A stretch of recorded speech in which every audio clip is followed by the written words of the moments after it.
a lot of the content that we'll share with you comes from what we call CDP, Certified Development Professional. It's a comprehensive training program that Jerry Twombly, our founder, started in 1993. More than 3,000 people have actually gone through the program. So much of the content is going to be drawn from that body of work that Jerry has been a part of. So just to get us started, we're going to talk a little bit about mission and ministry this morning, and kind of a bigger picture view of what it means to be about the business of development. Some people call it fundraising. In the States, it's called advancement sometimes. It's advancing the cause, advancing the mission. We prefer development because we think it's developing not just potential donors and financial partners, but it's developing advocates, stakeholders, board members, volunteers. It really is about developing relationships. And you will see this slide quite a bit over the next 4 days. And it's a definition that Jerry came up with, again, probably 30 plus years ago, that we think capsulizes and kind of condenses the whole process of development into one statement. And development for us is really all the things that we do to build rational relationships with others. So you hear that term rational relationships, and we talk about that as opposed to, say, emotional relationships. Because I think many people come to our ministries, whether we're a church, a pregnancy care center, a school, a child evangelism fellowship, like the organization that Michael runs in Slovakia. People come to us many times through an emotional experience. They've had some type of life change. Someone in their household has had some type of life change. A friend has come to know Jesus because of something that our ministry is about. So there's emotional experiences, and yet because emotions are fleeting, that doesn't necessarily mean that's going to be the best type of relationship to really connect them to our organization and to our mission as a ministry. So if you can get your prism, your mindset changed, and think about rational relationships, and that's what you're trying to build as someone responsible for development, responsible for fundraising, that I think will really help kind of get you started in a good way for the next 4 days in terms of what we're going to share. And obviously, if it's a rational relationship, it means it's a two-way street, right? The donor has to get something from us as a ministry in the same way that we're receiving a contribution from that donor. And again, we'll kind of expand that and talk more about that over the next 4 days. But kind of get this in your head, get this tattooed to the inside of your forehead, if you will. Rational relationships and development is really the process of everything that we do to really build those rational relationships with other people. So the next 4 days, we're going to give you just kind of a broad overview of the things that we believe and we've learned over time is important in terms of development or fundraising. We sort of joke that we don't know very many people who kind of wake up in the morning or as a little kid say, oh, when I grow up, I want to be a fundraiser. I just don't see many people who do that. A couple, but not very many. But I know that when I was growing up, I didn't think I'd be in this field, but it's certainly something that God has prepared me for. It's something that He's gifted me for, and something that He has guided my steps along the way. So we hope by the end of the 4 days, you really have a chance to kind of either build a ministry plan that's effective and will help you do development better, or a way to revise currently what you're doing in a way that's more effective and more helpful. We have some great presenters coming up in the next 4 days. Jerry Twombly is the founder of CDP. This is his, I believe, 21st ELF conference. He was the very first one many, many years ago and was part of the organizing team for that. So he'll be speaking to us both on Tuesday and Wednesday on the importance of volunteers in our ministry and the role of strategic planning.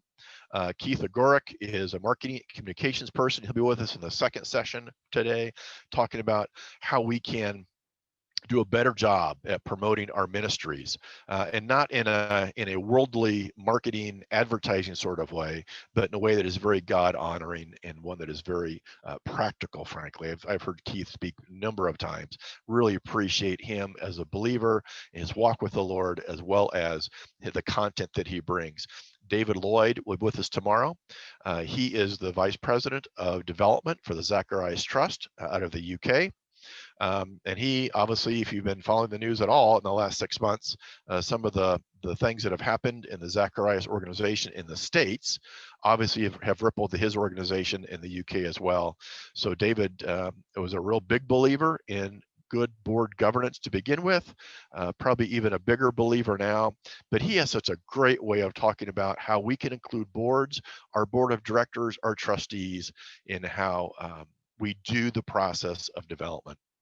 And then between those great speakers, you'll have me. And I'll share some content related to solicitation process, how do you write a good development plan, the things that need to be a part of that, and really how do we go about taking these elements of development and putting them together. So it's not so much a linear 1, 2, 3. It's very much a mosaic, a quilt, if you will, as we start to build those elements and start to put them together. So that's kind of where we're headed for the next 4 days. We don't have enough time in the virtual format to be able to share all the information that we'd like.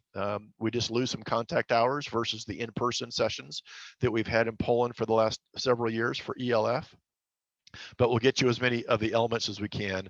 And more importantly, I think, a chance for you to have a conversation with other people and a chance to really begin to apply some of this to your organization as well. We'll have a combination of just these pure teaching sessions, some PowerPoint, some conversation, lecture, if you will, small group breakout times, a chance for you to just do some reflection on your own, may have you take some notes, write down some names, have a little individual prayer time, just alone to yourself. And if we do that, you have a chance to turn your camera and your microphone off and do that. And again, something and take home with you, although you already are home because we're doing this virtually, but a chance to really take some things that you can apply immediately, next week, tomorrow, to your development plan and the way that you work with donors, potential donors, volunteers, and others. We're going to have just a breakout session here in a minute. We're going to have kind of randomly put you into groups of maybe 6 or 7 or 8, and Michael and Kuma will help lead that. And this is just a chance for you to kind of get to know each other. Unfortunately, because of the time sequence and the virtual format, we probably won't have a chance to have an individual introduction for every single person in the room, but we will have a chance for you to do that within your small group breakout. So as we break into our sessions just a little bit, everybody will have 3-4 minutes probably, and just share these things with you. And Michael and Kuma have copies of this, the name of your ministry, the country that you're in, your role in your ministry. Are you an executive director? Are you a development director? Are you a volunteer? Did you walk in the door to do something, and the first day someone said, oh, by the way, we have to change your job description because we had somebody leave the organization, and we're now making you the fundraiser? That happens a lot. Tell us something personal about yourself. We want to know a little bit more about you than just the face on the screen. And then on a scale of 1 to 10, with 10 being you are very steeped in development, you've done a lot of fundraising, you know what you're talking about, all the way to 1, and that may be, I'm not really sure how I got signed up for this. I was looking for the Apologetics Network. I don't know. And then what would it take for this to really make this a great experience for you, something you can really take home?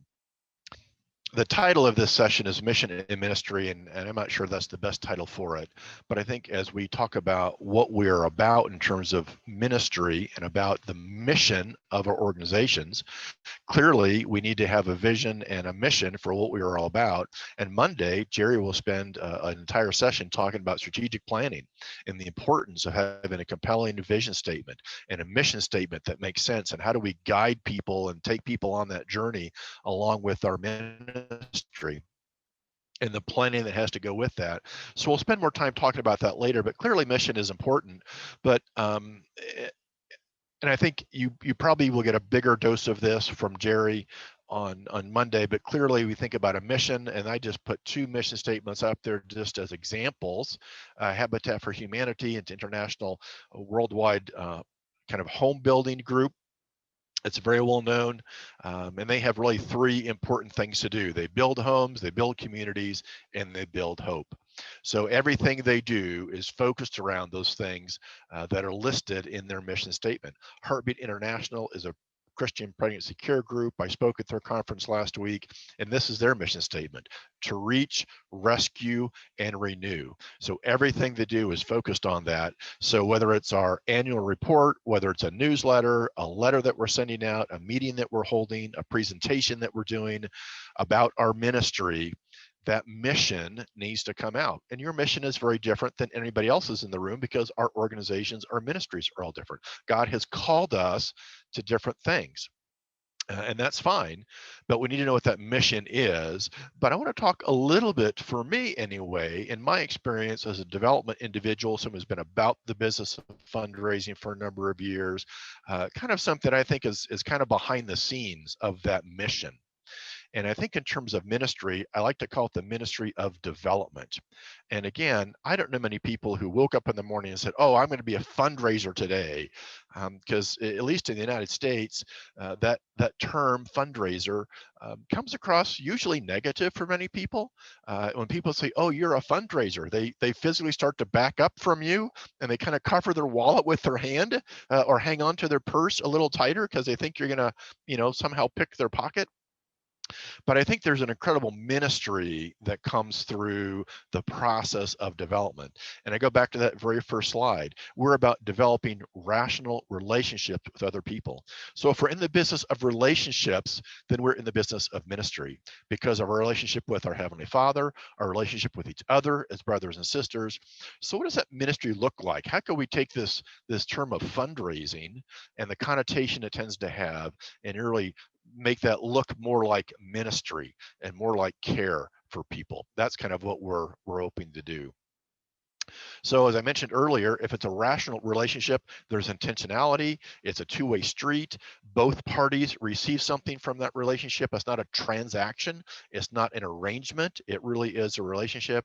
And then how can we use our development relationships to help minister to our partners? That partner could be a funding partner. It could be a volunteer. It could be someone on our board of directors. It could be an advocate for us, someone who's kind of their champion, our champion in their church body, perhaps. So how can we really make sure that we can minister to those individuals?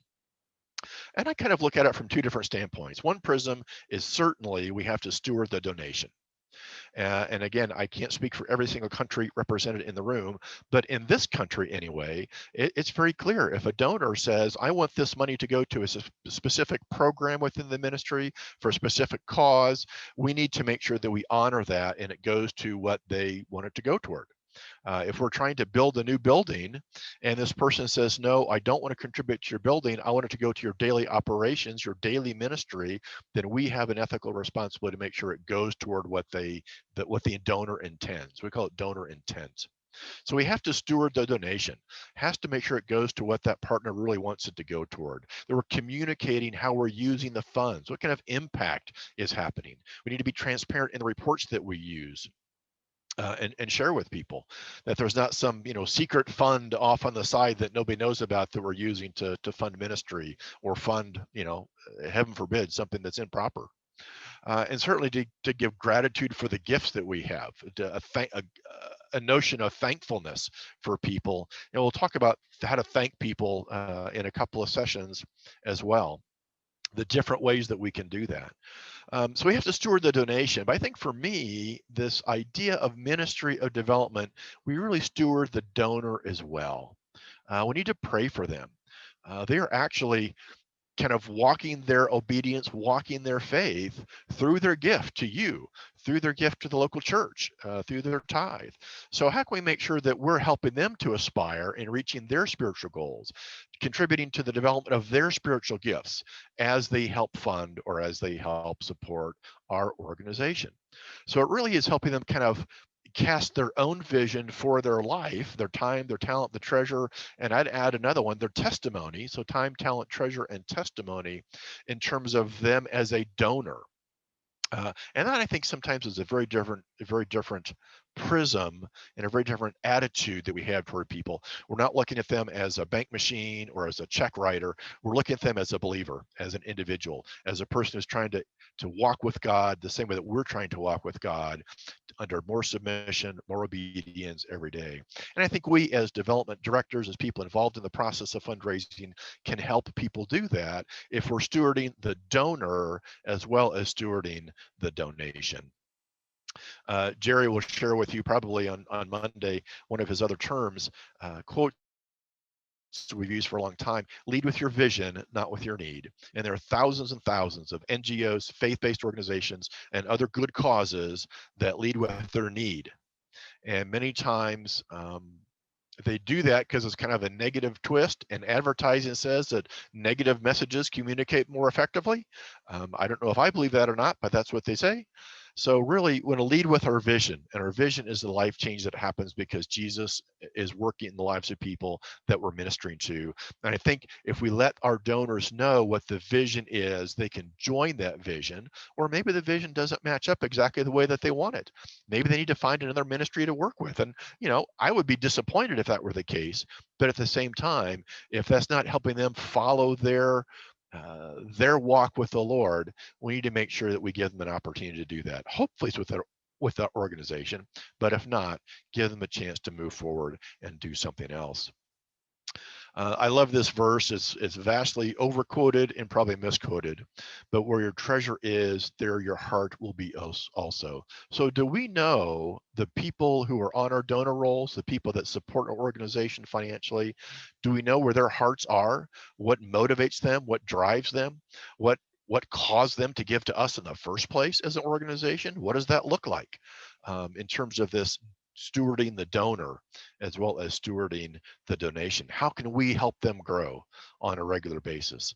And it doesn't mean that, and again, depending on the size of your organization, I don't want you to feel like if you have 1,000 people on your database that somehow you're going to know each individual person's motivation and their walk with the Lord, because we just can't keep track of 1,000 people. That's not possible.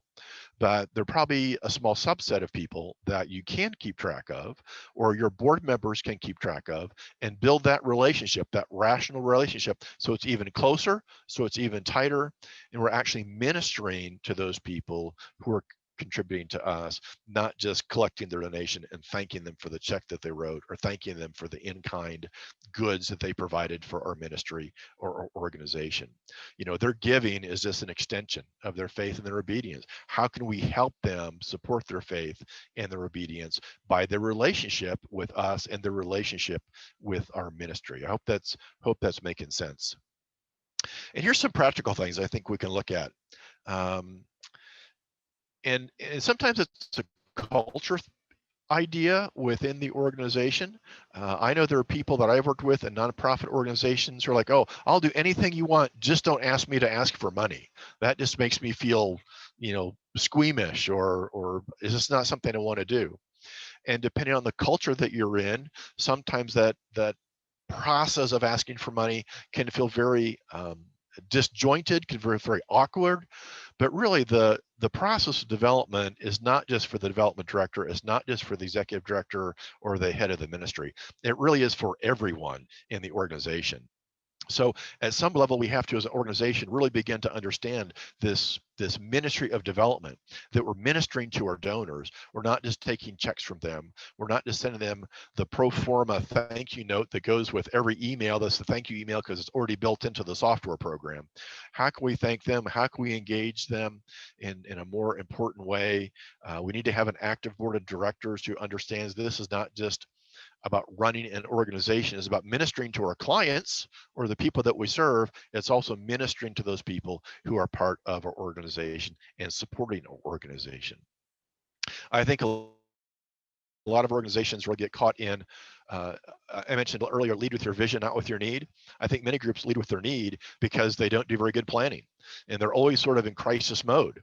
So the organization is just always sort of running on a treadmill and never getting any place because they're always in this crisis mode. And when Jerry speaks to us on Monday about strategic planning, that's a great way to help pave the way, to help chart a course, to look at a horizon that's down 3 to 5 years, and really think through how can we avoid these kind of crisis requests. Now, COVID in the last year caused all of us to think differently about how we do ministry. We went from in-person to virtual. We went from meeting with people in the same room to meeting with them on a screen. So how do we do that? And one way that we kind of think through that for us in terms of this organizational standpoint is something we call the attitude continuum. I'm going to step through this pretty quickly given time, but this is something that we've developed over time, and we just realized that everybody in relationship to organization is someplace on this attitude continuum.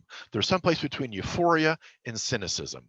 And I sometimes use the local church and my own local church because I can see people in my head who are in different places on this continuum based in our church.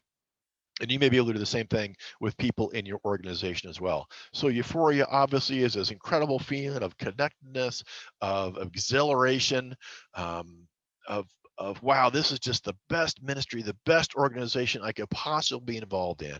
Then the other end of that continuum is obviously cynicism, where nothing we say, nothing we do, nothing we demonstrate is going to make a difference in the person's mindset of how they feel about us, their perception about us. But you don't go from the neutral standpoint in the middle of just meeting an organization or just meeting a person. You just don't start at neutral and fall either over to cynicism or grow up into euphoria. There's some steps you have to take. So we think there's steps of discouragement and frustration and apathy on the way to cynicism if people are there. And people who are discouraged, clearly had a bad experience. There was a miscommunication. Something didn't happen the way that they expected. But if that continues to happen, then people get frustrated, right? Because things haven't changed. And sometimes then that frustration turns into apathy. It's like, well, nothing's going to change. I'm sorry. And then that becomes cynicism. So there's kind of a progression of people from this neutral category to cynicism, and people have a road that they take to get there, and that's through discouragement, frustration, and apathy. Likewise, people have a road or a journey to get to euphoria in relationship to our organization. Something happened that was very positive at the first meeting they attended, the first interaction they had with someone with our organization. May not have been the development director, may have been somebody else, may have been a board member, may have been a volunteer, but they were encouraged by that interaction. And that gave them some hope that what the organization is doing is positive and it is God honoring in a way that really impacts lives, and that turns into enthusiasm. So people don't just go from neutral to euphoric; they really have a path and a journey that they take with those things as well. And here's my challenge to you, especially as we go into the next session with Keith, talking about marketing and communications, is that our organization puts people on that continuum, whether we like to think it or not. The way that we've interacted with them, the way that we've ministered to them, the way that we've communicated to them, or the way that we haven't communicated to them really determines where they are on that relationship. So people who come in and are discouraged, if we're not in a position where we can change that discouragement and do something hopeful and positive and kind of get them to turn toward the other direction, that then becomes perhaps frustration or apathy. And my experience is if they get to frustration or to apathy, it's really hard to turn them around and get them back on the next phase. So this is why we think the organization's role in ministering to people through the ministry of development is super, super important.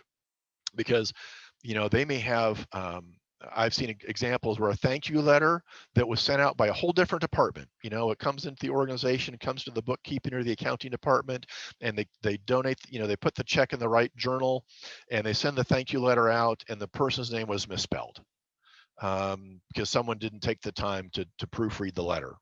Or I've actually seen form letters where it said, Dear Greg, but the inside envelope address was to somebody else because someone didn't take the time to pay attention to what was going on. So that causes discouragement and frustration. You're thanking me, but not using my name, using someone else's name because you didn't have the care to consider me as an individual in relationship with you, as opposed to just someone who wrote a check. And I'm not saying that's the only thing that happens, but that's an example perhaps of how other groups in the organization, other departments, other people in the organization impact this attitude continuum. So think about, you had someone who said a very generous check and we thank them by the wrong name or thank them by the wrong amount. That just immediately takes people from neutral down a level, or even from hope down a level, from hope to encouragement. So it really is for us, it's a schematic, a diagram of how everyone in the organization needs to realize there's this ministry that we're doing with people, not just collecting money, this ministry of development. And I suspect if you think through people in your organization, you may have had, just like I have people at my church, you may have had 2 or 3 people come to your mind. And oh yeah, I know that person's frustrated with us right now. That person's discouraged. Or I know that person is very hopeful, and very encouraged at this point. So you just kind of think through, and you could probably think through some people that kind of came up with that. So some very practical steps, I think, for you as an individual responsible for development and for ministry. When I sit down with somebody, I ask lots of questions. And when I sit down either in a Zoom call with a potential donor or potential client, I just ask all sorts of questions, open-ended questions. I want to know what's going on in their life. I don't always start with, oh, I'm meeting with you because I want to ask you for money. They probably know that because that's the reason, they're in a relationship with us. They know there's probably a request for a donation at some point along the way. But I just want to know what's going on in their life. How's God working with their life? How did you come to know about our ministry? What is God teaching you as you get our newsletters, as you hear about the stories of life change? What are ways that we can pray for you? And if you're not doing this already, I know many of you do. If you're not doing this already, really, at some point during the week, if you have a staff meeting or a monthly staff gathering, I just always like to have 4 or 5, 6 individual donors or partners that we can pray for during the meeting. So it is not so much, oh, Lord, give us more money. It is, oh, bless these people. We thank God for these partners. And if we know what's going on in their life and it's okay to share, I would do that too. But I think it really helps change the mindset of the people in an organization in terms of the name development, the term fundraising, because it really is a ministry as much as it is anything else in a function of the organization. So again, a couple of things you might want to think about. You could do this virtually or do this in person. We're going to give you some time, next 10 minutes or so, to kind of do this to yourself. You can turn your camera off, turn your microphone off, but really think through, are there some people you can meet with in the next month? Maybe it's 2 people per week in the next month, and really think through face-to-face if you can do it. And I realize the pandemic doesn't always allow that, but phone calls work just fine. It's amazing. We kind of get used to Zoom calls and in person, forget that there's actually a phone, and the phone still works. And many people are just okay talking on the phone. And really kind of think through, who are people that I can start working with now? I really can start to implement and apply this idea of the ministry of development. 1 or 2 people a week, start to meet with as you have time, as they have time, as restrictions allow.